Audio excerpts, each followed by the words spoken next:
Hola, muy buenas tardes a todas y a todos los presentes a esta, la que es la última mesa de conversación, rueda de conversación o silla de conversación, como decía ayer.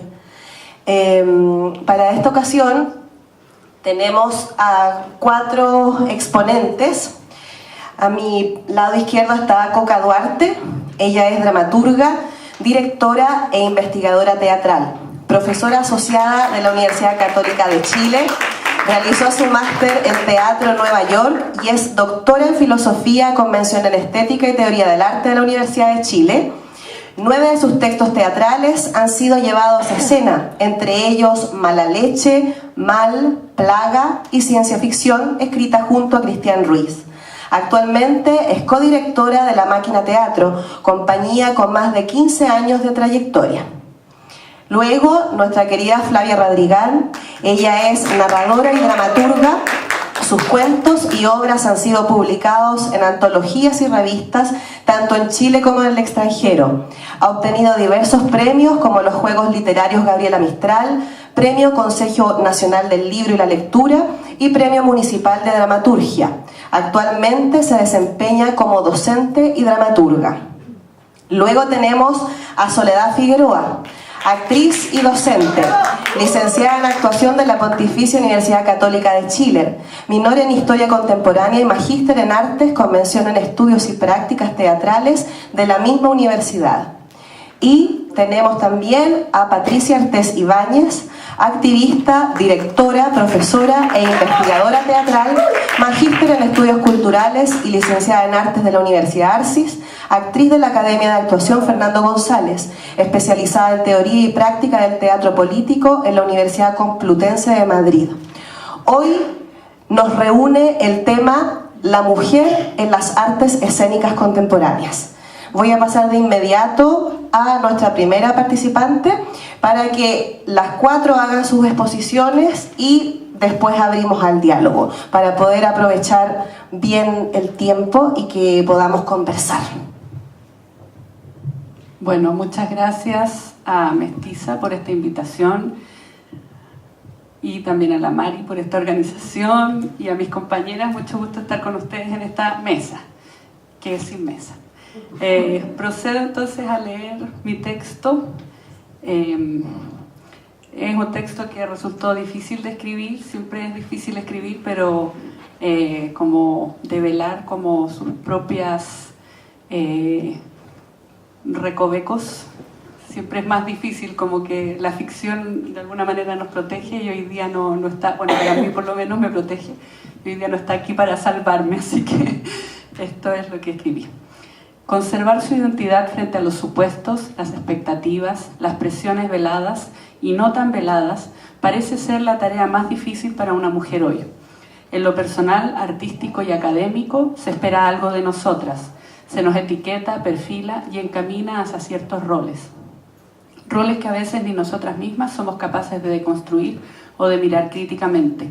Papeles preasignados en el reparto de un guión predeterminado que sin una capacidad de metateatralizar lo vivido es difícil de percibir como un constructo.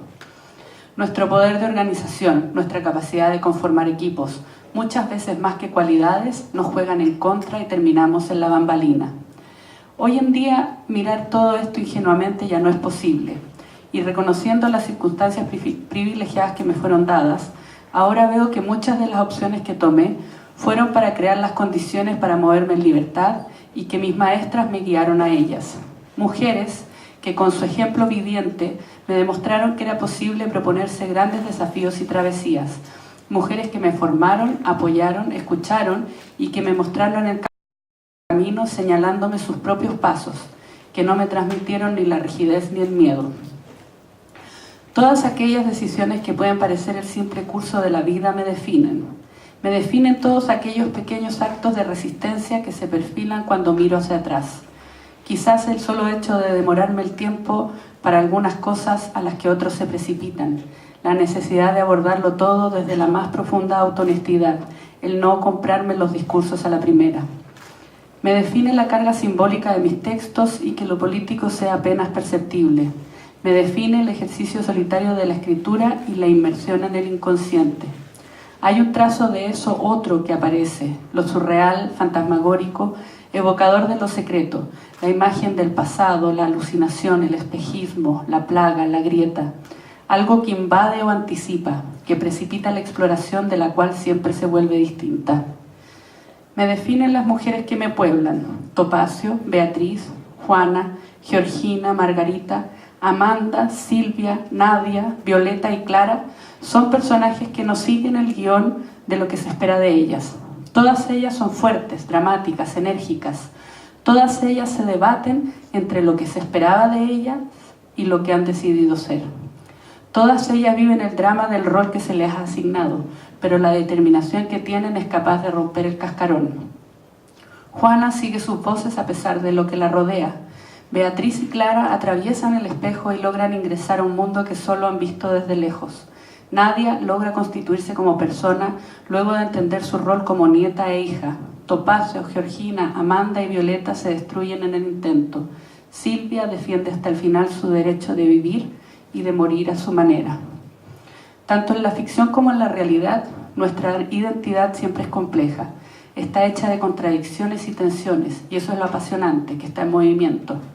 En mi experiencia como dramaturga, actriz, investigadora, profesora, directora, colega y un largo etcétera, soy muchas y no soy ninguna. En esta constante búsqueda está el juego, en la pregunta y en el deseo de encontrarse.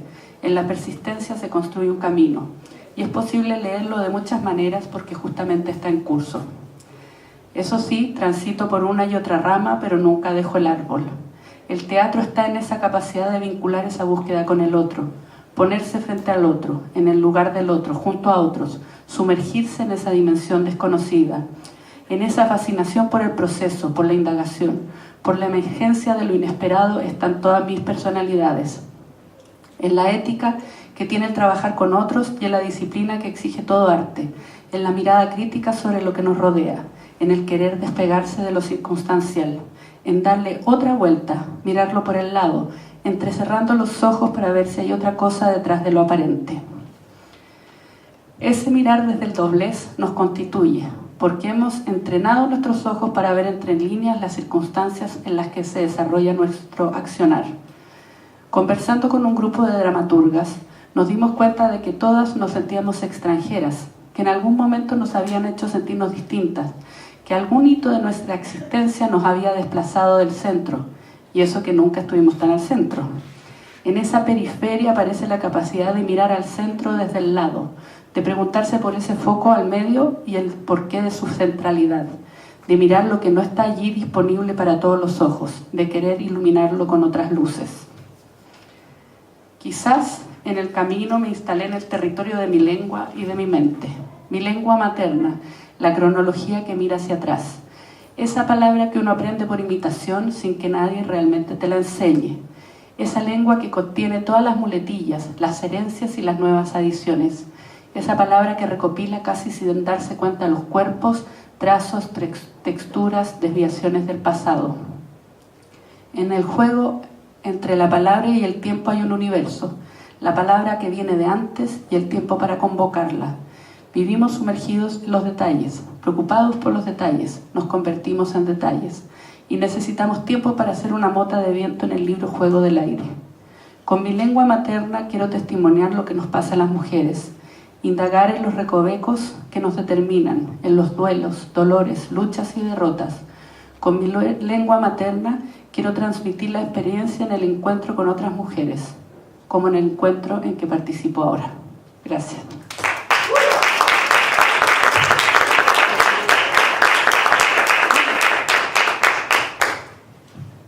Hola, es mi turno, pero igual yo tengo que confesar que me gustó muchísimo escribir sobre la mujer en las artes escénicas. Pensaba que era tan amplio que uno podía hacer muchos estudios, pero después vi que estaban mis compañeras que son unas maravillosas teóricas y dije, les voy a delegar, les voy a dejar y me voy a poner al margen para hablar desde la dramaturgia, desde el yo dramaturgia, porque igual esto abre muchas preguntas que después las vamos a conversar, así que y si se latean, por favor, tosa. Así yo me doy cuenta y avanzo, ¿ya? Porque me cuesta. Voy a tratar de hablar sin micrófono. Me cuesta hablar de las mujeres en las artes escénicas en tercera persona y hacer una ponencia sobre lo difícil que ha sido durante siglos de opresión, desigualdad, masacre, burlas, violaciones, embestidas, huracanes, hijos, peleas conyugales, jefes de mierda y etcétera, etcétera. Es cruel para mí, me violenta la precariedad de la profesión. Soy dramaturga por decisión, también soy miles de cosas más y hago miles de cosas más como todas las mujeres que trabajan en las artes escénicas. Así que voy a rescatar a estas artes escénicas, quiero decir que voy a rescatar de las artes escénicas que ayudan a la mujer a vengarse. A mí me ayuda eso.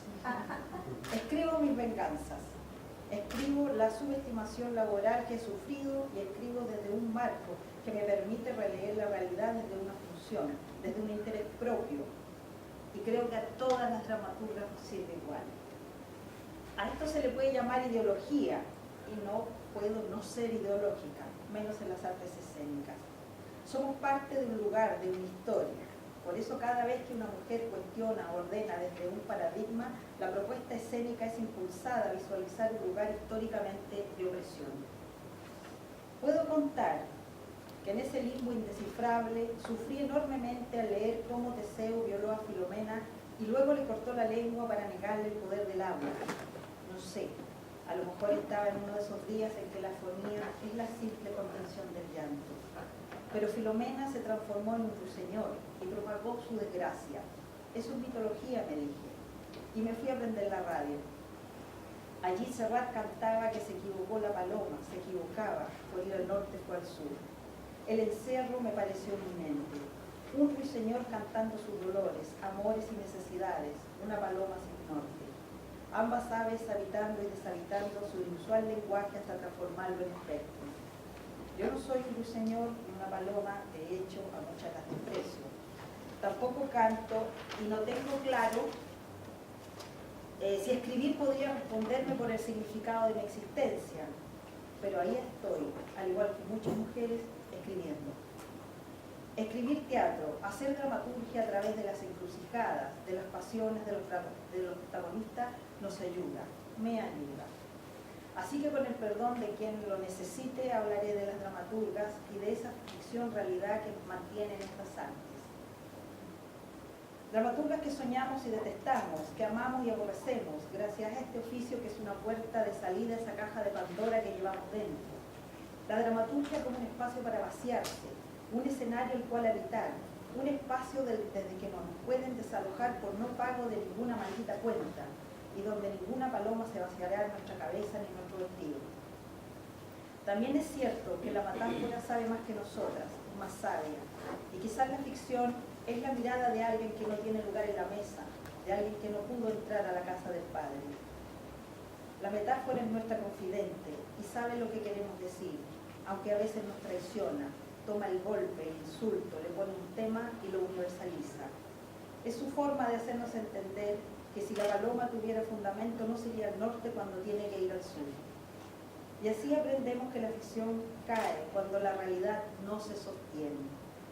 Antes de profundizar en la ficción, creo lícito decir que uno de los más infalibles detonantes que ponen en marcha cualquier actividad artística es la imperiosa necesidad de libertad.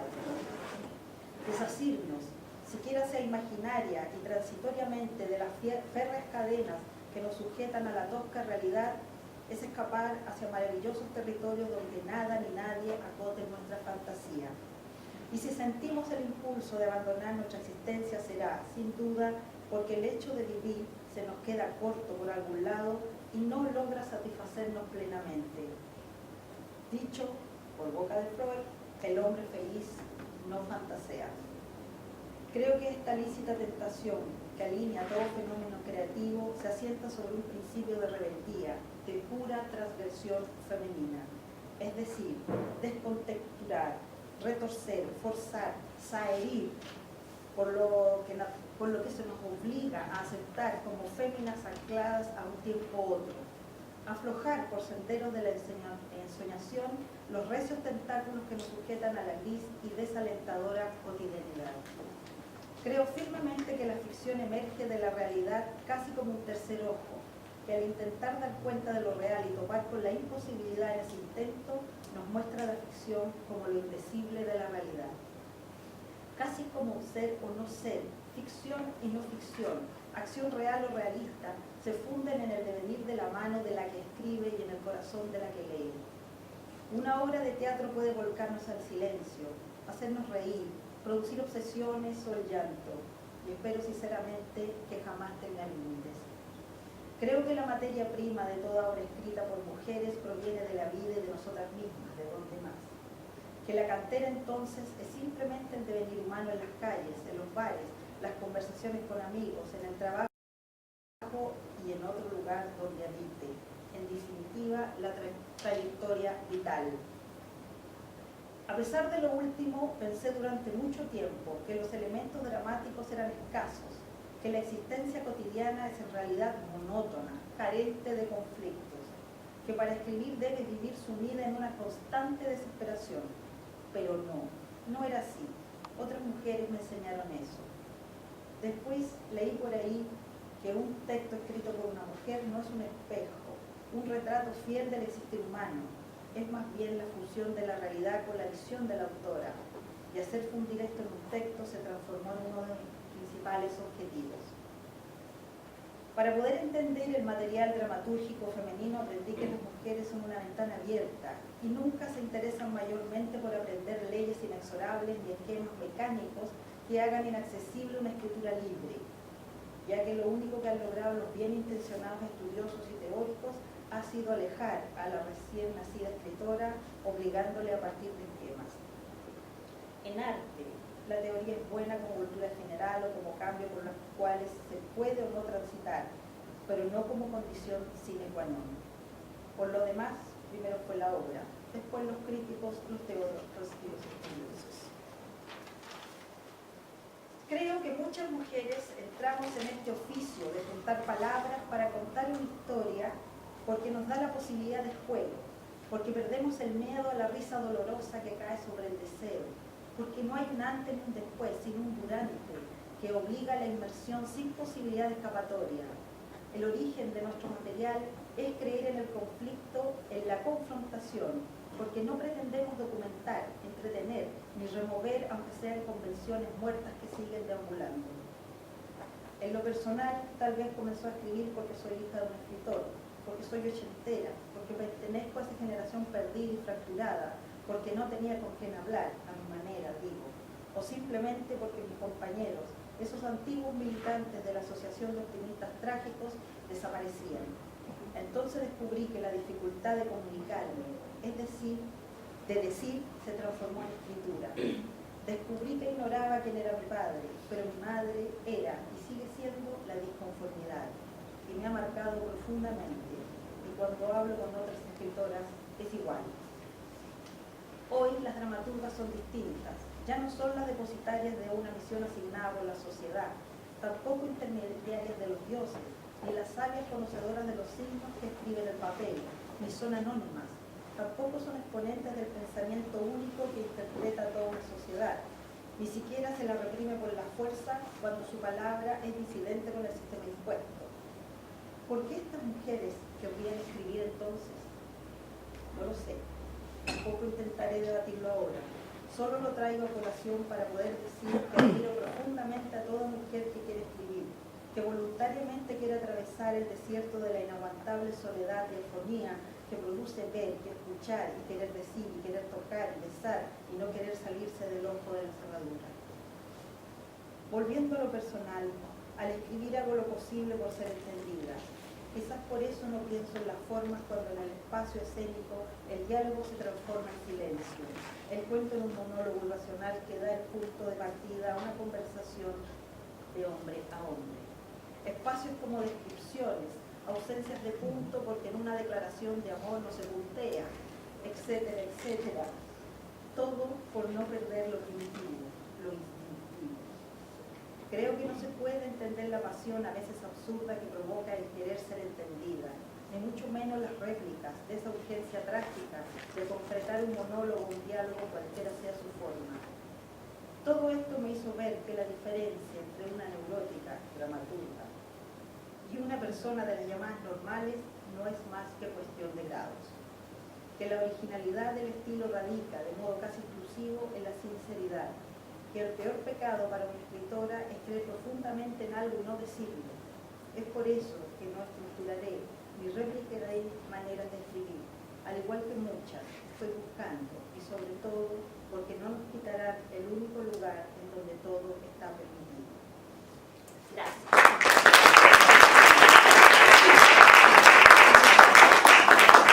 Gracias, Flavia. Gracias.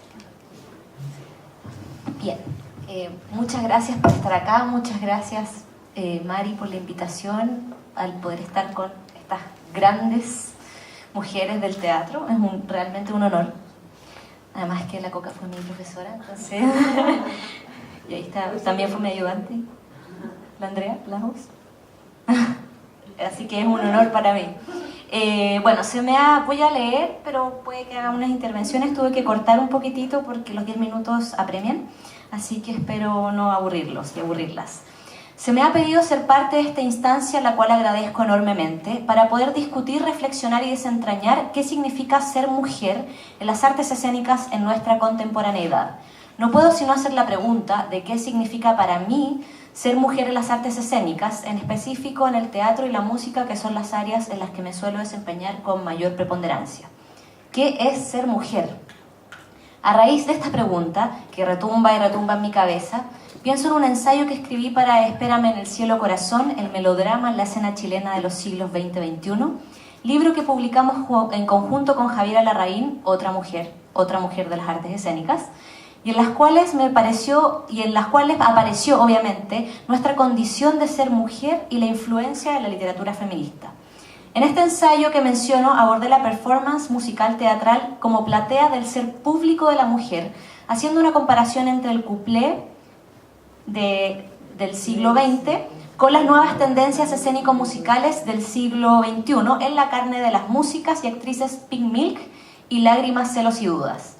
Desde esta vereda y entendiendo la construcción de género como, cito a Butler, una complejidad cuya totalidad se posterga de manera permanente, nunca aparece completa en una determinada coyuntura en el tiempo, cierra cita, y por tanto mutable según cada época, contexto político, económico, cultural e incluso mítico, es que se fue construyendo la idea de cómo la actriz música fue haciendo ocupación del espacio público que antes estaba vedado de manera casi exclusiva por el hombre, quien, por tanto, era la representación de la dominación de lo público.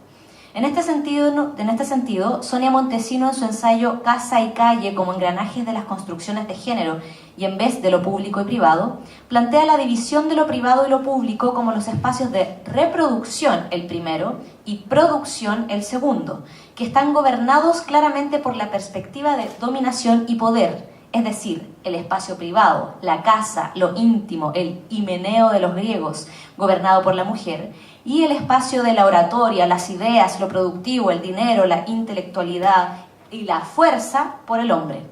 Es decir, la mujer, al estar relegada al ámbito de lo privado, queda sometida a la inacción, es privada de accionar, por tanto es privada de actuar. En este sentido, la plataforma musical teatral se erige como uno de aquellos espacios donde la mujer puede desplegar parte de su voz pública, donde puede hacerse oír, dependiendo de las épocas, con mayor o no libertad real del sistema patriarcal determinante. Con esto quiero ilustrar lo siguiente. Si bien la mujer en el cuplé, ahí presente, de principios del siglo XX, podía hacer uso de sí misma con cierta libertad, aún seguía las lógicas patriarcales masculinas predominantes. La cantante actriz en variadas ocasiones debía dejar su trabajo de cupletista si es que se casaba, pues no podía ser parte de estas dos esferas al mismo tiempo. Claro, ¿cómo una mujer podía ser madre y a la vez bailar y cantar enfrente de un público preponderantemente masculino? Era vista muchas veces como un objeto sexual, que, bueno, no ha cambiado mucho tampoco. A esta idea, ahora no hacemos cambio, se le sumaba el de raros casos, como el de una de las cupletistas más famosas de Hispanoamérica, La Goya, quien era adorada por su particular condición. Era intelectual y hasta Valle Inclán le dedicó unos versos. Que una mujer cantara, bailara, actuara y además supiese sobre poesía y otras humanidades era una combinación extrañísima en la época y hasta, se podría decir, peligrosa. Con estos elementos trabajaban las cantatrices Lágrimas, celos y dudas y Pink Milk. En sus performances exponen los modus vivendi de las cantantes y actrices de los años 40 y los 80, pero con un ojo crítico y político. Evidencian en su acto contemporáneo cómo estas mujeres estaban codificadas y condicionadas bajo la imagen de la mujer ideal de la época, a pesar de lo público de sus actos y voces. Siguiendo esta línea, ¿qué significa entonces crear e investigar a partir de la escena teatral musical? ¿Es el espacio idóneo para la construcción de una voz pública? Esta pregunta aplica para todo quehacer, ya sea si se es actriz, cantante, performer, investigadora, dramaturga, directora. Ámbito, este último, que hace un tiempo atrás era un terreno poco hecho para mujeres. Una vez escuché a una colega que le dijeron que, trato de parafrasear, la dirección era un trabajo masculino porque era fálico, como una flecha. Para dirigir había que mandar. Y se lo dijo una psicóloga. Claramente estas no son palabras exactas, fue hace mucho tiempo, pero recuerdo que esa es la imagen que quedó rondando en mi cabeza. Para construir en este campo hay que seguir también los paradigmas de poder que han estado sentados por milenios en gran parte de las culturas. Relegamos a las mujeres a ciertos ámbitos que a la sociedad, y en este terreno las artes, les parecen menores. ¿Por qué la voz podría ser menor? ¿Dónde está nuestra voz pública? Sí, son muchas preguntas que pueden variar un poco, pero que es importante hacerlas, al menos para mí. En mi trabajo se me hace imprescindible plantear la interrogante del cómo estamos construyendo nuestra voz, nuestro cuerpo y nuestro ser mujer en las artes escénicas. Porque muchas veces tenemos que ser codificadas simplemente como las niñas algo. La niña matea que le gusta la teoría, la niña que escribe bien, la que canta bonito, la que se mueve bien, la que dirige. ¿Por qué no simplemente podemos ser? Y es bajo esta misma línea de la construcción como mujer ya a un nivel macro aplicado a nuestro quehacer, me pregunto, ¿qué cambios de paradigma tenemos que generar en nuestro quehacer? Vuelvo a la misma idea, ¿cuál es nuestra voz pública? ¿Tenemos efectivamente una voz pública? ¿Cómo estamos entendiendo nuestra voz? Para adentrarnos un poco en esta problemática, pensemos en cómo estamos enseñando, aprendiendo y utilizando nuestra voz, ya sea de manera artística como política. Mary Beard, ahí que la pueden ver, especialista en cultura clásica de Cambridge, ilumina con gran acierto este entuerto y relaciono con la violación ya mencionada mítica, que de hecho ella también la menciona. Si recorremos la literatura antigua, encontraremos un reiterado énfasis sobre la autoridad de la voz grave masculina en contraste con la femenina. Un antiguo tratado científico enuncia de forma explícita, estoy citando a Mary Beard, una voz grave indica coraje viril, mientras que una voz aguda es indicativo de cobardía femenina. Otros autores clásicos insistían en que el tono y el timbre del habla de las mujeres amenazaba con subvertir no solo la voz del orador masculino, sino también la estabilidad social y política, la salud del Estado. Cierra cita. Si esta codificación de la voz aún está siendo aplicada a nuestra sociedad en todos sus ámbitos y en parte también a nuestro quehacer artístico, ¿no deberíamos replantear los paradigmas culturales que han clasificado nuestras voces y cuerpos como chillonas, molestas, sin autoridad? ¿Es que acaso debemos seguir los mismos paradigmas de poder que estamos siguiendo hasta hoy? Desde la enseñanza de la voz me pregunto, ¿cómo realizar este cambio de paradigma de una manera arraigada para que no solo futuros actores y futuras actrices, sino también el público pueda codificar de manera distinta nuestras voces y por ende nuestros cuerpos? Hablo del cuerpo pues el cuerpo es indivisible de nuestra voz. Ambos son solo uno entre sí, y si nuestra voz ha sido señalada como algo molesto y carente de acción, nuestro cuerpo ha sido señalado como solo una fuente, sin calor, más cercana a la muerte que a la vida. Esto volviendo a los paradigmas griegos, que si bien no son solo los que nos han enmarcado en nuestro estado inferior e influido en nuestra cultura, son bastante decidores en nuestra construcción de imitación occidental, porque, ojo, somos latinoamericanos. Un cuerpo que se ha construido como carne sin presencia. Sennett, en Carne y Piedra, el cuerpo y la ciudad de la civilización occidental, hace un análisis de la concepción del cuerpo a lo largo de la historia de la humanidad de Occidente. Aquí da cuenta de las diferencias térmicas que determinan no solo el discurso de lo público, sino por ende del poder ciudadano y social. Por ejemplo, habla de la antigua concepción del calor corporal que condujo a determinadas creencias acerca de la vergüenza y del honor entre los seres humanos. El registro médico que iba de lo femenino, lo frío, lo pasivo y lo débil, a lo masculino, lo cálido, lo activo y lo fuerte, formaba una escala ascendente de dignidad humana y trataba a los hombres como seres superiores a las mujeres, que estaban hechas de los mismos materiales. Cierre cita. Desde esta perspectiva, la construcción de la mujer en el ámbito occidental, que, reitero, nos influye, pero claramente viene de una tradición sumamente foránea, está basada por categorizaciones que coartan la voz pública, pues el cuerpo frío femenino es similar al de los muertos.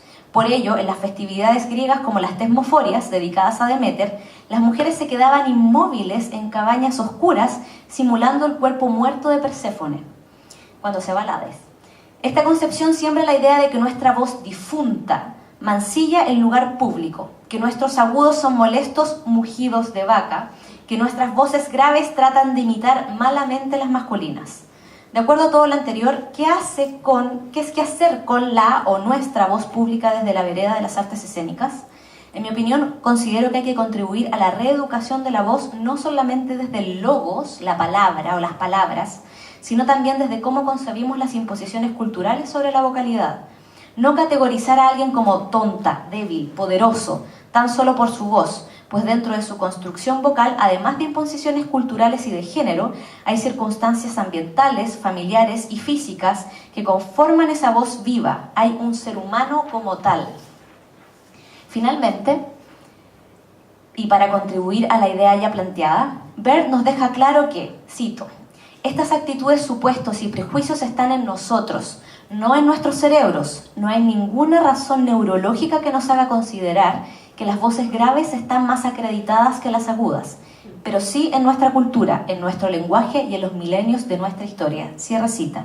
Nos toca entonces a nosotros cambiar nuestro presente. Muchas gracias.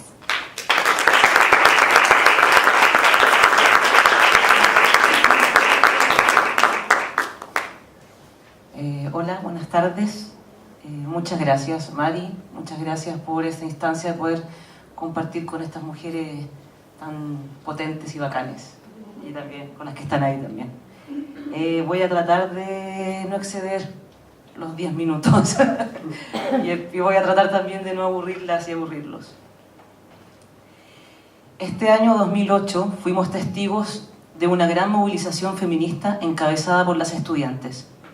Esta movilización no solo puso en debate la desigualdad entre los géneros, sino que fue capaz de mover y poner en jaque los pilares fundamentales de la violencia estructural en la que se sustenta la sociedad patriarcal y heteronormativa.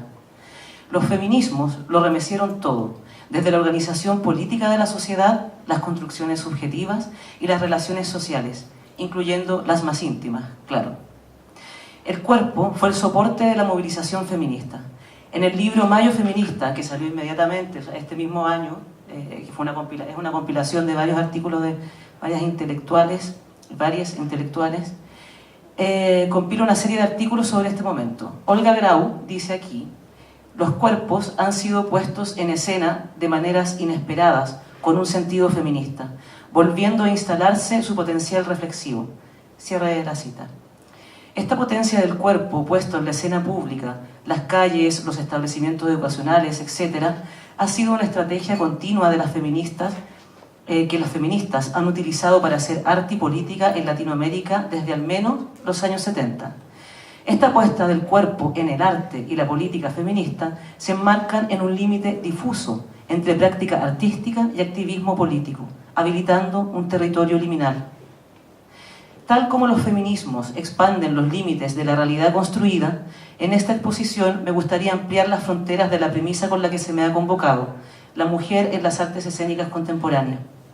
No me referiré a los roles sociales de la mujer en la producción teatral, y tampoco al teatro en términos exactos y disciplinares, más bien a una escena que se desplaza por distintos escenarios de la vida, el teatro y la calle, pero también de la ficción, la realidad y lo real, y que problematiza la relación mujer y violencia patriarcal. Según esto, presentaré someramente 3 casos de performatividades diferentes que han circulado en la ola feminista que aún nos inunda. Lo que me interesa sobre todo es compartir el material para comenzar a hacer cruces entre prácticas que problematizan distintas violencias patriarcales desde diferentes escenas performativas. La primera de estas acciones es la obra de teatro Elena Revuelta, número 384, de la compañía La Punzante. La obra narra la historia de una mujer, cajera de un supermercado, que cansada de la violencia psicológica y física sufrida en manos de su marido, decide hacer justicia con sus propias manos, matando a su pareja. En esta situación de decidir qué hacer con el cuerpo, comienzan a llegar poco a poco las vecinas. La religiosa, que quiere denunciar el crimen, la lesbiana marimacho, que reivindica el crimen, y la presidenta de la Junta de Vecinos, que entiende las razones y aparentemente tiene un pasado político de izquierda y está dispuesta a ayudar a la mujer. Los personajes funcionan como distintos roles sociales del ser mujer en una población en Chile. La obra circula por una especie de comedia de equivocaciones, ¿puedes ir?, cuyo humor negro se convierte en una punzante acidez que tensa la moral patriarcal a través de la legitimación de la autodefensa y la sororidad llevada hasta el límite. Las mujeres sentimos pena, angustia, miedo ante el abuso, la violación, el acoso. Nos paralizamos, mentimos, justificamos, minimizamos y ponemos en contexto al abusador. La primera gran pregunta que instala Elena Revuelta es: ¿y la rabia de las mujeres dónde está? ¿Nos extirparon la rabia? ¿No podemos tener rabia ante el abuso? ¿No la sentimos? ¿No la accionamos? La maté porque era mía. El amor y los celos la mataron. O hizo anticucho con la polola. Son los titulares que la prensa masiva utiliza para describir los femicidios. La Punzante toma la crónica roja, pero esta vez de un relato que transgrede la imagen y la performatividad de la violencia patriarcal. El caso de Roxana Valdés Caro, 40 años, quien luego de propinar un disparo en el tórax a su marido, lo descuartiza para posteriormente cocinarlo en una olla. Esto ocurrió en el año 2014. La noticia despertó inmediatamente interés. Valdés declara: les voy a contar un hecho que parece de película. De esta forma, Valdés Caro comienza a contar su historia al carabinero de guardia que la atendió, cuando ella misma se fue a entregar. Efectivamente, parece un hecho de película, una narrativa para Thelma y Luis, y no para una dueña de casa del sur o de cualquier población de Chile cansada de los abusos que durante años cometió su pareja en contra de ella. La consigna «Muerte al macho» ha inundado los muros de la ciudad y funciona como una buena síntesis al pensar en esta obra. Es imposible que ante esta idea no aparezca como una fantasma rabiosa de tanta violación y abuso Valerie Solanas, quien proponía en el odiado y también venerado Manifiesto Scum el exterminio de los hombres, puesto que se constituyen como una amenaza de la sociedad. El 2011, más de 4 décadas después de su publicación en el año 1967 en Estados Unidos, el manifiesto sigue resonando y gatilla nuevas ediciones y comentarios. María Milagros Rivera plantea que el exterminio y autoexterminio que propone Solanas se refiere al exterminio y autoexterminio del hombre patriarcal. Señala que, abre comillas, hay una conexión entre el exterminio del hombre y el final del patriarcado. El final del patriarcado acaba con el hombre patriarcal y acaba con él cada vez que una mujer deja de reconocerle, deja de dar crédito a su barbarie, deja de creérselo, y lo hace porque ha tomado conciencia de que la barbarie masculina se desmorona si ella no le teme, si ella no la nutre, si ella no la sostiene, si no es para ella una fuente de sentido de su existencia, aunque sea la existencia de la opresión. O sea, la barbarie masculina se desmorona si ella se nutre de las relaciones entre mujeres, si no le da al patriarcado su respaldo simbólico. Luis Morano se pregunta cómo interpretar la incitación de Solanas a eliminar a los hombres y señala que, no al pie de la letra, cierto, pero tampoco como un modismo. La tensión, me voy a faltar una cita. La tensión que instala Elena Revuelta es incómoda, rompe la metáfora que invita a la eliminación simbólica y cultural del machismo. Mata al macho. No vemos el hecho, eso no importa, lo que interesa es qué ocurrió, y lo realmente importante es la problematización política afectiva que atraviesa este grupo de mujeres frente a este hecho. Y esta es una cita de la obra. ¿Era él o yo?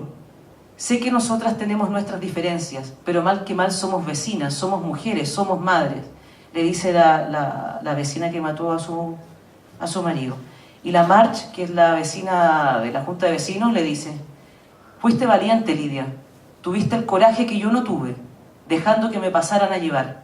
Caí en mi propia trampa, por intrusa me convierto en cómplice de un crimen que extrañamente hizo justicia. Pero salgo digna y con la frente en alto. Cuenten conmigo. Lo interesante es que esta obra logra meterse en un terreno complejo de abordar: la autodefensa como acción legítima, política y colectiva, y la sororidad en lo escabroso, donde lo vital se pone en juego, y no como concepto a conversar entre las amigas. El dispositivo, lleno de humor incómodo, interpela y no permite que la obra se convierta en una declaración de guerra esencialista entre hombres y mujeres, sino que habla justamente de las construcciones de género y cómo ellas se ponen en juego performativamente en la representación de la violencia. Cambia el eje, y aquella que debe recibir, que debe poner la otra mejilla hasta morir, es capaz de sentir rabia y devolver el golpe. La segunda escena feminista que quiero compartir es una de las intervenciones de la colectiva La Jauría. Esta colectiva, que surge a fines del año 2017, luego de la experiencia de una residencia de teatro y feminismo que yo misma dirigí y que asistía en el diseño Fernanda González en la Biblioteca de Santiago. La primera de estas intervenciones se realizó cuando vino el Papa a Chile, en enero de este año, y la segunda es la intervención en el ex centro de tortura La Venda Sexy, durante la dictadura cívico-militar, y que hoy es una casa, es una propiedad privada en la que vive una familia, y bueno, se llama así La Venda Sexy porque irónicamente, no sé si todas y todos saben, pero fue un centro de tortura en que su principal método de vejación era la violencia sexual. Esta acción se realizó en el marco del Septiembre Memorias de Rebeldía Feminista, convocado por la Coordinadora Feminista 8M y el colectivo de mujeres sobrevivientes Siempre Resistentes. La acción vincula el pasado y el presente de nuestro país, en donde la violencia político-sexual, si bien se expresa de maneras distintas, responde en un factor en común: la matriz heteronormativa que rige nuestra convivencia. La mujer ha sido históricamente relegada al espacio de la familia como principal lugar de confinamiento. Eso, sumado al estratificado espacio que la dictadura militar le confirió, ser únicamente mujer, buena esposa y abnegada madre, son las condiciones que permiten, complicitan y perpetúan la violencia simbólica y material, que lleva a justificar el que se entienda el cuerpo de la mujer como un territorio legítimo a invadir. El problema de la violencia política sexual es un problema insoportable de las acciones de la memoria. No tiene representación jurídica ni simbólica. Es la catástrofe de lo íntimo expuesto en lo público y a la vez encerrado en lo privado. El cuerpo invadido no solo por la electricidad, sino también por el desprecio misógino y patriarcal de la violación. ¿Cómo representamos a aquellos que no tienen representación y más aún que ni siquiera podemos señalar y nominar como sociedad civil? ¿Cómo redistribuimos las imágenes, los textos, los sonidos de esta cuestión intolerable? La intervención no se hace estas preguntas teóricas para su elaboración, se arroja intuitivamente y simplemente a hacer circular la idea de la no victimización, la reivindicación de las mujeres torturadas y desaparecidas como militantes y luchadoras por la construcción de un nuevo mundo, e intenta dotarlas de vida, más allá de la clausura histórica que se ha hecho con ellas, al dejarlas en el tiempo de la tortura, como si no tuvieran pasado ni presente. Lo que me parece relevante de resaltar de esta intervención es la relación directa entre organizaciones sociales y políticas y una colectiva artística. El sentido de agitación de una reivindicación. Sus modos de producción formal de lo estético anteponen la acción social a la autonomía del arte. El carácter liminal de la acción no es arte, no es un performance desde la categoría del arte, no es una acción política según los supuestos formales de la protesta. La tercera acción que quiero comentar brevemente sucede en el mismo marco de memoria feminista, la acción de la olla común. Sigue hasta que la encontré, la de la olla común. En la Plaza de la Constitución, frente a la Moneda. Esta intervención tiene como objetivo poner en valor las acciones de resistencia de las mujeres pobladoras que se organizaron y tejieron una red de afectos que posibilitó enfrentar la precarización de las vidas en los años 80. Se trató de poner en escena pública aquellas labores invisibilizadas y ninguneadas por los grandes relatos, poner en valor las acciones de mujeres anónimas que no son heroínas, aquellas acciones que han sido puestas en el plano estoy terminando, en el plano de lo doméstico, o que han sido señaladas como pequeñas o acompañantes de las grandes épicas revolucionarias de los hombres. Si bien esto en sí mismo es importante, la intervención provoca el diálogo con acciones referentes a las ollas comunes populares sin mediación de lo simbólico. Dale, Mari. El mismo mes de septiembre, en Argentina, frente a la crisis y la inestabilidad económica de las mujeres, vuelven a tomarse la calle, organizando la resistencia alimentaria. Dale nomás. Ahí. ¿Y otra? A partir de las ollas comunes populares. En este contexto, una profesora es secuestrada y le escriben con un punzón en el abdomen "ollas no". La investigadora Iliana Diegues, que está por ahí, utiliza el término necroperformance y necroteatro para referirse a las acciones de asesinar, desmembrar e instalar fragmentos corporales que montan como verdaderos escenarios el narcoestado en México. Un conmovedor y movilizador análisis de la construcción simbólica de la representación del terror que se administra en contextos de violencia. La autora señala que, y cito, si bien estas representaciones alcanzan un estatus visual y espectatorial, especialmente a través de la imagen mediática, importa destacar que tales escenas han sido originalmente construidas para impactar la dinámica cotidiana. Cierre de la cita. Es decir, se necesita una forma de aleccionar. No se trata solo de matar y torturar, se busca imponer la cultura del miedo. ¿Qué es lo que se busca con esta inscripción en el cuerpo de una mujer con la consigna "ollas no"? ¿Por qué es tan peligrosa la olla común? ¿Cuál es el miedo que se intenta difundir? ¿A quién va dirigida esta acción? ¿A la izquierda en general? ¿A las mujeres? ¿A las y les feministas?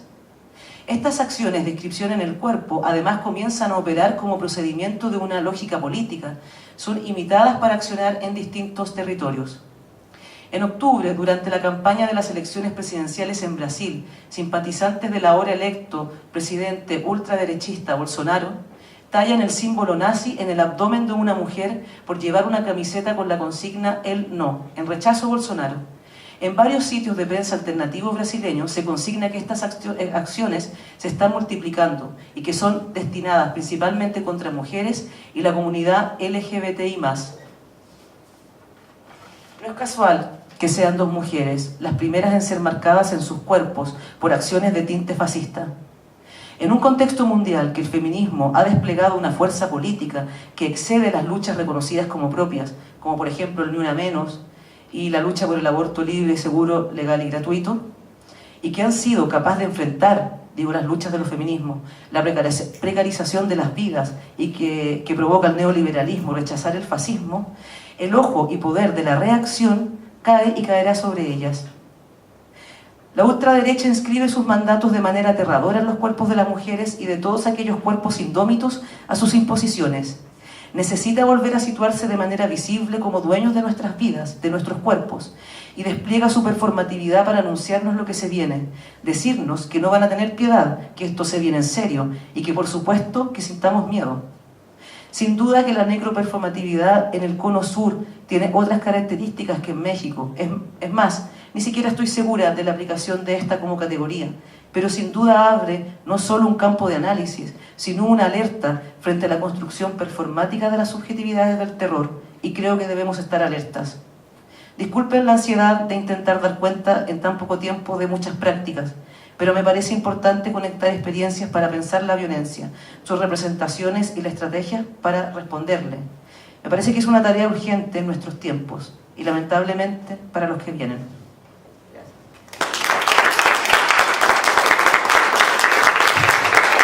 Muchas gracias a las cuatro por sus intervenciones. Creo que han sido palabras provocadoras y movilizadoras para todos quienes estén aquí. Quisiera abrir el diálogo. ¿Alguien quiere comenzar comentando, preguntando o reflexionando en conjunto? ¿Nada por ahora?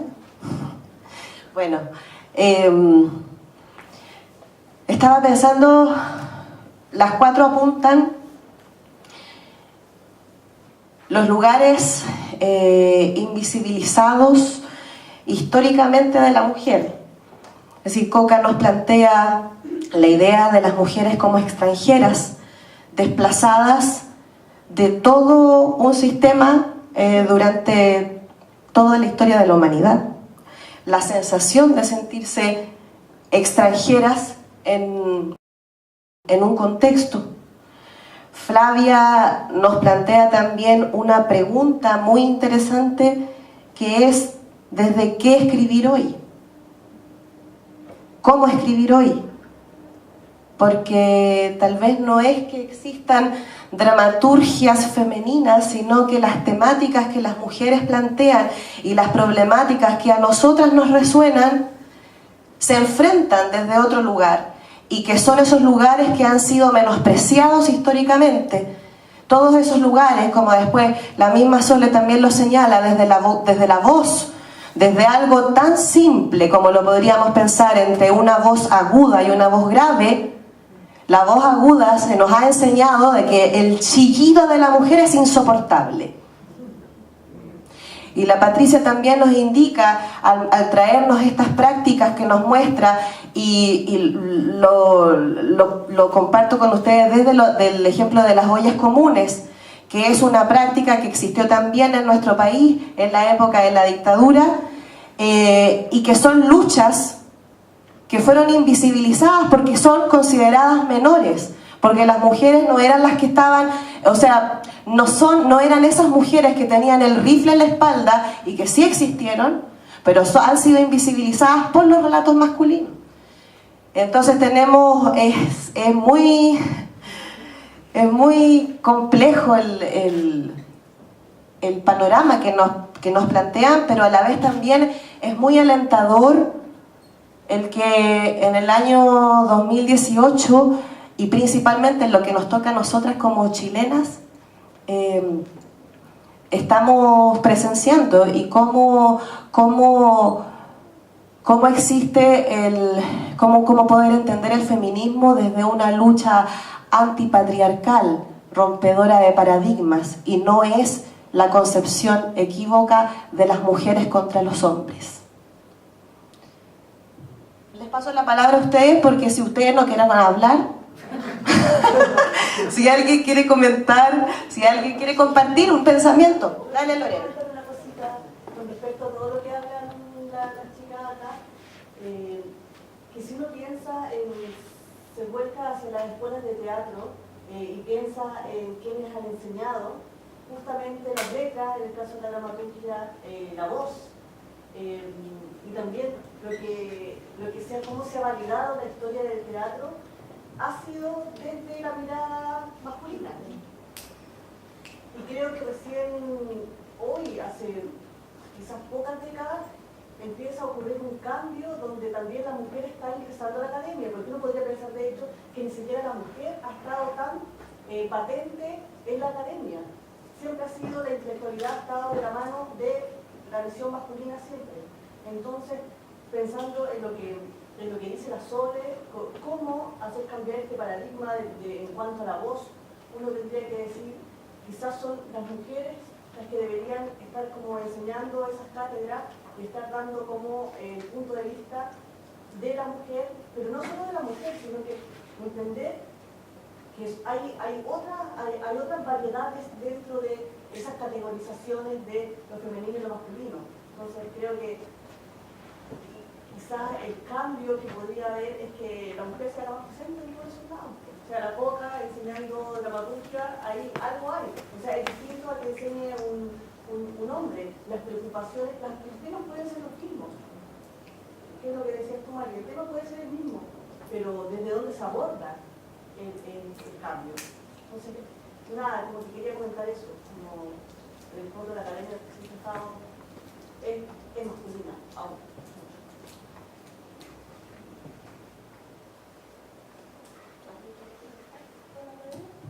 Bueno, un poco también desde la academia y desde la experiencia que ha sido este movimiento este año, aparte de masculino eurocentrista, entonces como que la pregunta es mujer y Latinoamérica, es lo que ha surgido. En mi experiencia ha sido como una gran lección de todos las estudiantes de plantearse estas preguntas, desde la bibliografía hasta los binarismos, hasta, por ejemplo, justamente hemos participado en mesas donde hemos hablado largamente, en muchas mesas, digamos, esto no ha terminado, no es algo que pasó y quedó ahí, sino que ha sido una de las, digamos, luchas estudiantiles que más ha perdurado, por lo menos, y que ha causado un impacto cultural mucho mayor que otras. Ha sido bien impresionante, tanto desde el punto de vista de los abusos, pero también desde el punto de vista de cuestionarse cosas que en el fondo, en algún momento, uno como que lo cuestiona, los jóvenes estudiantes, uno dice, pero obvio, pero uno no se lo cuestionó porque en realidad lo aprendió así, lo siguió perpetuando y se naturalizan cosas. Entonces, justamente hablaban en voz, ¿por qué siempre tienen que decir lo agudo femenino? ¿Por qué esos binarismos? O sea, preguntas que realmente son esenciales, que se han despertado. Yo creo que ha sido muy importante lo que está pasando y que remece, quizás, bueno, yo me siento como de una generación que como que está como llegando tarde un poco, que se perdió un poco en una transición, y es como un despertar, o sea, es muy interesante lo que pasa. Y uno también revisa sus propias prácticas, hace conciencia de cosas que a lo mejor no las tenía tan conscientes, pero igual están. Lo bueno es que uno dice, igual están. O sea, por ejemplo, en ese ejercicio que hice así como de pensar en los personajes, todas esas mujeres son personajes de las obras que he escrito, y de verdad son muy importantes, son mujeres muy impactantes, pero quizás no fue tan buscado ni deseado, pero finalmente aparece. Entonces es muy bonito hacer como ese recorrido hacia atrás y mirar y ver, qué mujeres están ahí, traer a los protagonismos a esas mujeres. Eso es muy bonito. Quisiera comentar respecto a lo de la Lore, que en loco igual que hay una especie como de división sexual del trabajo en el teatro. O sea, quiero decir, bueno, otra cosa, estuve revisando una vez el texto que sacó la Constanza Muñoz, sí, junto con otra investigadora. Lo loco ahí es que en realidad hay una percepción, una cosa subjetiva, que se cree que aún hay más directores y dramaturgos, hombres, que mujeres. Esa es la percepción. Y que todavía las mujeres en el teatro son actrices y productoras. ¿Sí? Pero sin embargo no es así. En términos concretos y estadísticos, hay muchas directoras y muchas dramaturgas. O sea que es loco, o es lo mismo de decir como respecto a la academia o a las teorías, que loco también que, o sea, hay muchas mujeres haciendo teoría en este momento, ¿no? O sea, cómo percibimos la realidad y al mismo tiempo cómo es. Eso. Están encantados. Sí, pues. También contestando a la Lore, es una gran pregunta, yo también me lo planteo constantemente, el cómo, porque no solamente tienes que, por ejemplo, cambiar ya los paradigmas en cuanto a la voz, por ejemplo, o en cuanto a todo, paradigmas en la academia, sino del público. ¿Cómo cambias el paradigma de que el público no necesite, por ejemplo, una voz grave para cierto personaje? Y es algo muy interesante de analizar, como entender, por ejemplo, en el caso de la voz particularmente, que lo grave y lo agudo no es ni femenino ni masculino, sino que todos tenemos un grave y un agudo dentro de nuestro mismo rango, y entender la voz como no algo unilateral, que es, esta es mi voz y no puedo salir de aquí, sino esa como animalidad interna que cada nosotros tenemos en nuestras voces. Son como múltiples personajes, múltiples voces también en nosotros. Y el tema de la academia, sí, es un gran tema como plantearse los paradigmas, porque al menos neurológicamente no hay ninguna diferencia. O sea, nuestras neuronas no difieren, no dicen, hola, soy la neurona, esta voz es grave, entonces es poder.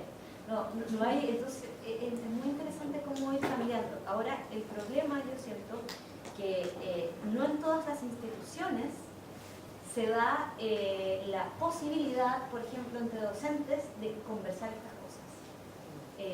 Lamentablemente hay personas que no están dispuestas a cuestionárselo, y hay otras personas que sí. Entonces, dentro de tu propia cátedra, tú puedes hacer ciertos cambios, pero viene la comisión, por ejemplo, y te cuestiona eso, y tú dices, y no solamente eso, sino como bien dijo la Coca, la identidad latinoamericana.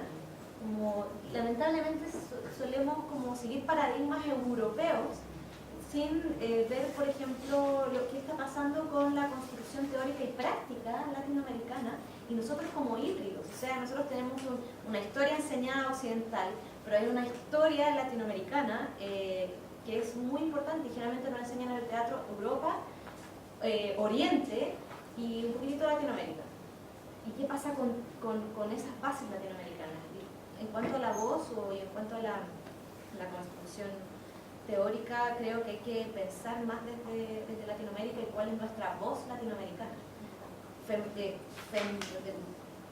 de género y latinoamericana.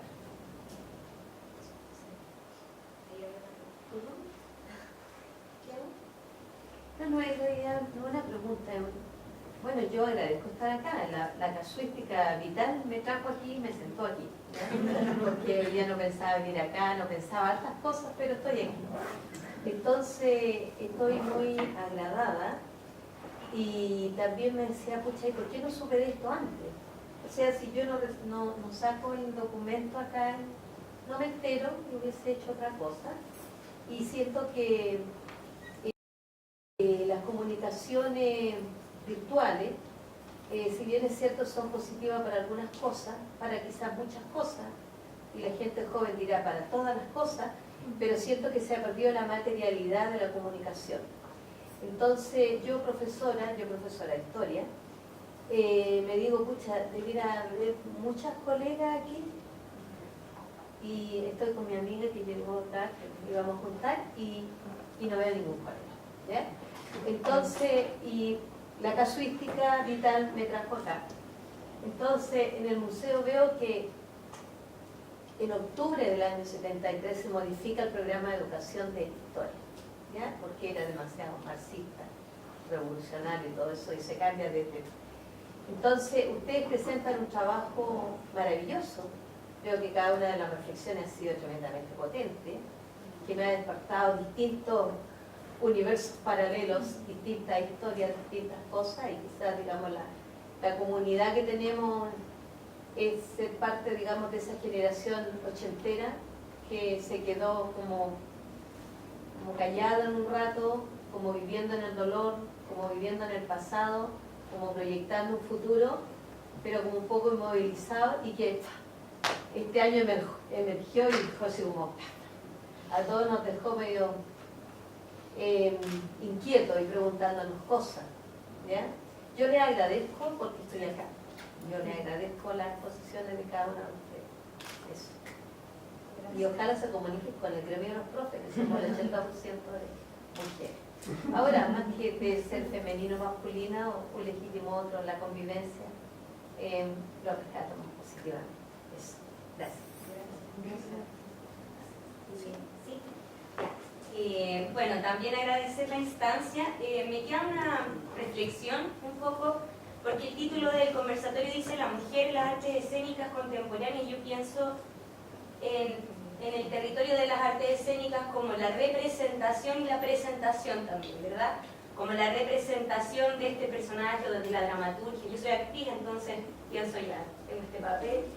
Y también el lado de la performance, del cuerpo en escena como presente, como la presentación. Entonces como que ahí también me nace una reflexión que me gustaría tal vez como que pudiéramos dialogar sobre esa distancia que existe entre las representaciones, entre esos como imaginarios construidos de lo que es ser mujer o desde lo que la literatura nos ha dado, nos ha entregado, etcétera, a esta como también presentación, porque actualmente tal vez existe como un ánimo más de exponernos o de mostrarnos tal cual, no sé, como de fracturar o tensionar esa como barrera imaginaria de la ficción versus esta realidad concreta del cuerpo, de la marca o de etcétera. Entonces, como tal vez si pudiéramos, ¿qué opinan ustedes o qué se puede conversar? No sé.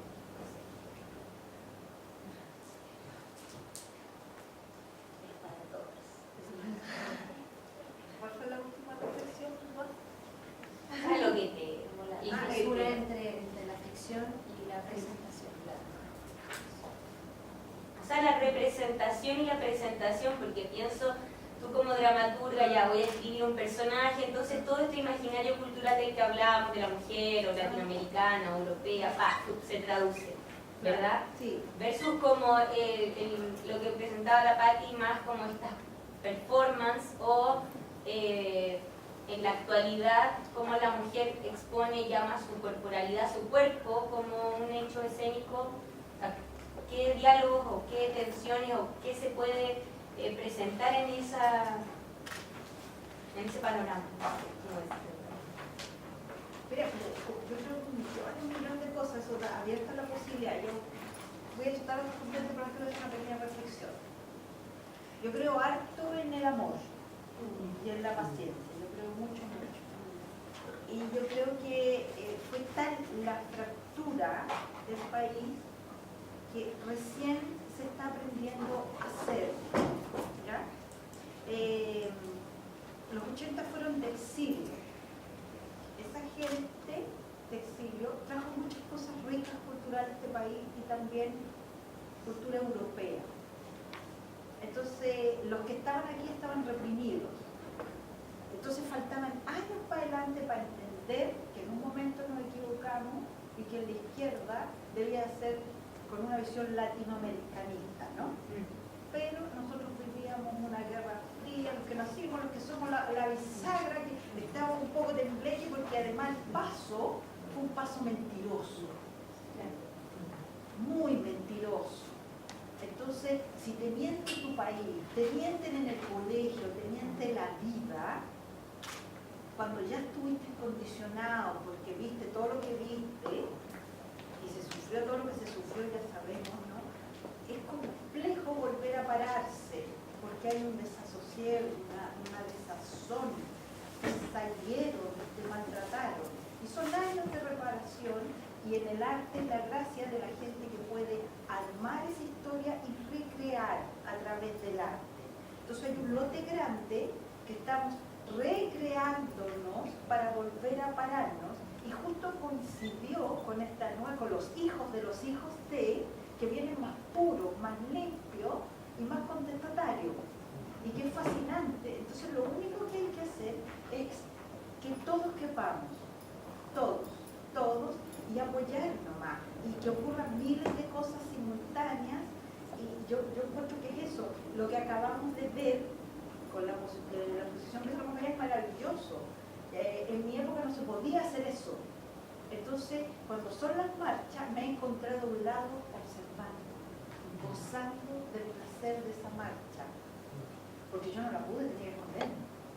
Entonces, pasan cosas distintas y que esas cosas cohabiten es solamente gracias a un corazón abierto y que todos vamos a apoyar. Y lo único que creo que falta, fui directora de una escuela de arte, falta educación en la casa, eso falta, ¿ya? Falta lectura, porque falta entender qué soy, dónde estoy para decir soy una mujer en las artes, no tengo que preguntarme qué es ser mujer, yo no tengo que preguntarme qué es el feminismo, porque lo soy. Mi pega es que el resto entienda, y de buena manera, que no haya odiosidad, contra nada, trabajemos juntos. ¿Me entiendes? Entonces creo que este escenario es maravilloso y que cabe todo, cabe absolutamente todo, cabe la crónica roja que a través de eso se denuncia, cabe las performances, cabe la música, cabe todo. Entonces yo creo que la gracia de este escenario que es tan fluyente y que cabe todo, que ahí es donde hay que tener cuidado. Porque hay que hablar con contenido. Entonces estamos en un momento súper peligroso en donde se hace por hacer. En este momento yo veo las noticias y me encantaría que los estudiantes me dijeran ¿por qué estoy tirando molotov? Dame tu petitorio para entenderlo.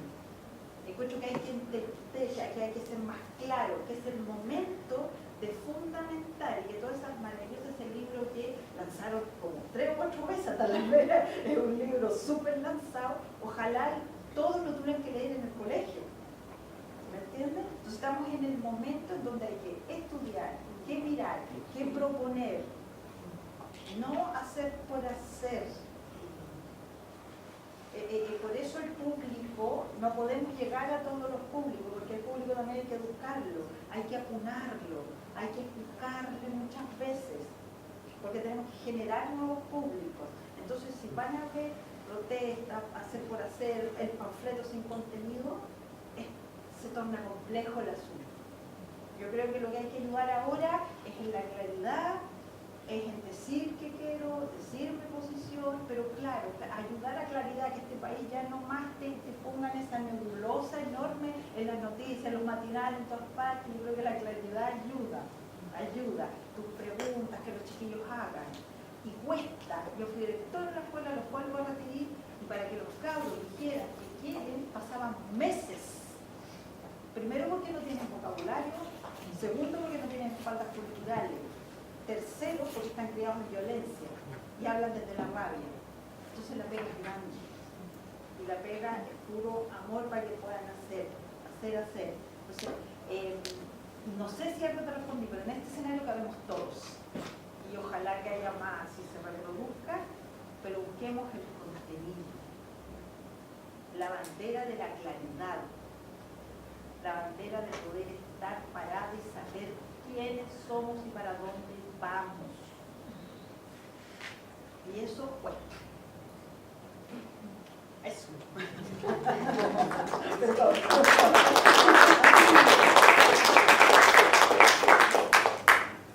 Creo que hay distintas estrategias en términos como de la representación. Creo que eso se ha expandido mucho. Me refiero que, por un lado, la complejidad de los colectivos o colectivas artísticas feministas o de disidencia sexual, justamente en meterse en espacios de representaciones de las construcciones de los roles, ¿no? Entonces, cómo eso se desmonta y no se sigue como representando para hablar de él. Y creo que en ese sentido las estrategias son distintas, como unas son más ficcionales, otro lo que hace la niña audible. Sí, como que la disidencia sexual por lo general tiene un lugar también de la sobreexposición, un poco de aquella representación o aquella construcción de género. Y es verdad que las estrategias, si uno empieza como a mirar en el teatro y en las intervenciones como de colectivas más feministas de mujeres y no de la disidencia, o de lesbianas inclusive también, pero mujeres, ¿no? O sea, como que es un espacio distinto.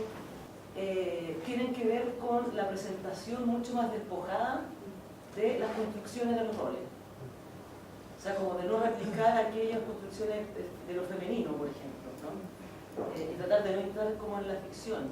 Ahora pienso que lo interesante sí que hay muchas, más allá de del gran teatro, ¿no? O de las grandes puestas en escena, creo que hay muchos grupos que están buscando por lugares que no son ni siquiera no llegar a un fin, con un resultado específico artístico, sino que son esas búsquedas distintas, y creo que hay gente muy joven, así como el mismo el colectivo de disidencia de Pedro Lemebel, que uno ya no sabe, cómo se transitan, ¿no? por distintas inclusive como expresiones artísticas. Pienso que esas son como otras cosas que hay que empezar a mirar, otras experiencias estéticas que yo creo que inclusive se plantean desde el teatro algunas desde un inicio, pero abandonan el teatro como disciplina. Y creo que también muchas veces se les exige también, sobre todo a la gente más joven, como, pero de nuevo están sí, salen, sí, sostienen como a los 70. Pero qué locura también y qué patada encima, porque si ese despojo está significando, que significa y remueve aún, como lo que pasó justamente fuera de la Católica, cuando las chiquillas justamente en la escuela de teatro hicieron eso, y eso causa un impacto, y a ellas las libera de cierta representación de aquello que todavía leemos como tan antiguo, con la pechuga al aire, qué sé yo, pero sigue, y fue necesario también como como imagen para la movilización estudiantil. O cómo no fue necesario también el momento en que pintaron, no sé si vieron, a Pablo Neruda y le pusieron, claro, o sea, como el gran icono así de la poesía chilena, le pusieron, ya no los admiramos más. O sea, quiero decir, más allá de como de algo específico, que haya una bronca, porque son hombres, no, tiene que ver con aquello que muchas veces, o sea, los profesores, o lo mismo que se les indica, incluso intelectuales, de los abusos, ¿no? O sea, aquellos abusos que se han instalado por admirar, aquellas trances, o sea, esas como trueques sexuales, ¿no? Finalmente, y muchas mujeres jóvenes, a estos grandes señores. Entonces, más allá de la rabia o de la rabia institucional, o decir, oye, están profanando a Neruda, no era tampoco por Neruda, o sea, había una cosa ahí que se estaba gatillando como en las representaciones de los bustos también, de las estatuas, entonces, sí, pues, yo creo que hay muchas cosas a leer, por lo que hace la yeguada, como casi una expresión también de lo, casi como era el arte feminista en los 80. Otra vez salir con ese tipo de estructura, de performance concebido desde ahí, y que ha causado mucho impacto. Entonces, o sea, como que es una cita, ¿no? Con las que hacían, no sé, pienso que una muy buena pregunta. Es que lo que es, perdón, pienso, yo hago clase de repente, y entonces, o sea, hago clase.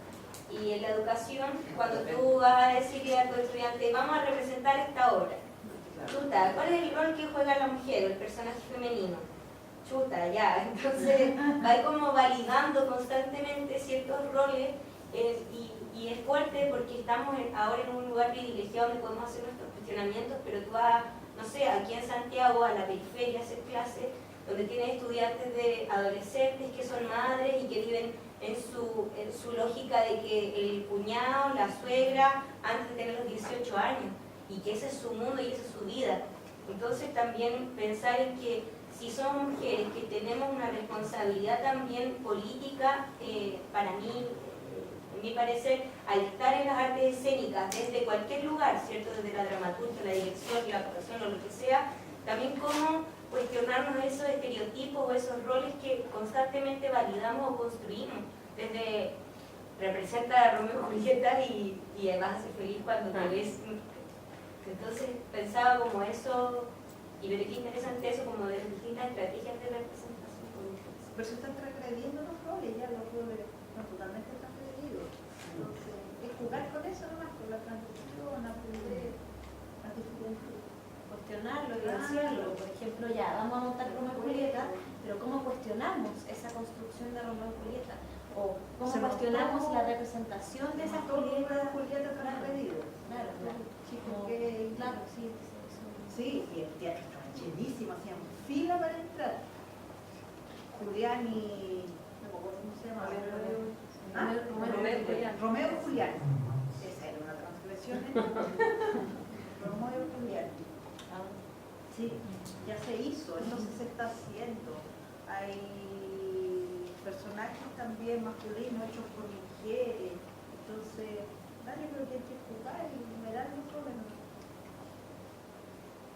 Hablando de eso de la transgresión, la otra vez, como de casualidad, encontré un video que era como un experimento que hacían con niñas y adolescentes, y era como el remontaje de la Caperucita Roja con títeres. Y aparecía el logo y decía, ustedes me tienen que avisar cuando pase la Caperucita por acá, porque era como una historia participativa. Me tienen que avisar cuando pase la Caperucita porque yo me la quiero comer. Entonces los niños decían, sí, te avisamos. Creo que era en español el video. Y después viene la Caperucita y algunos niños, sobre todo los varones, le decían al lobo, ahí está la Caperucita. Y mostraban la cara de algunas niñas que ellas no querían decirle al lobo dónde estaba. Y era re loco eso, porque al final hasta el mismo público y hasta esas niñas se daban cuenta que en realidad como que también es tarea de nosotras cambiar la historia y cambiar que el final del cuento.